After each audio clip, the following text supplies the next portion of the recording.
General, I think we haven't addressed the basic question, and that is in the context of Article 51D.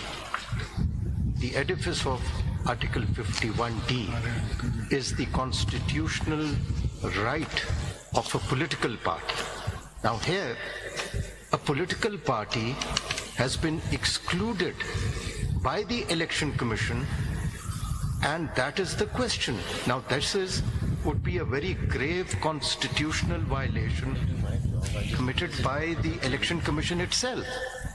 So as a constitutional highest court, it is not our obligation to correct this very serious, grave constitutional violation, because it goes to the root of democratic principles enshrined in this constitution, and it has virtually disenfranchised all those who voted for that political party. My Lord, I intend to, and my Lord has raised this question, had raised this question yesterday. My last submission actually addresses this when I make submission on Article 187 also. But can you before come that, to I the have examples that you have given of the 2024 elections in your paper book? Because the impact is important to note and understand. So what you've shown on page 23?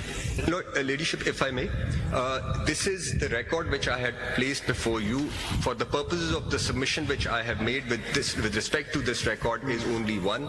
And when I make the other submissions, this will, my lady's question will then become relevant. Are you going to go through this record? I will go through this record because in 2024 also, the independents have been excluded, independents including those who had joined But you SIC. see here the number of independents are very large, and so you can see the impact that it's having on your proportional representation. Impact जरा clear कर. वो मैं करूंगा, अभी मैं इस पे आऊंगा, अभी मैं एक submission, I want to make a submission on Article 224(4), which deals with the vacancy of seats, the situation where seats have to remain vacant. Actually, you see, in the past, the independents are very few, so the question never arose and was not as a non-issue. In any case,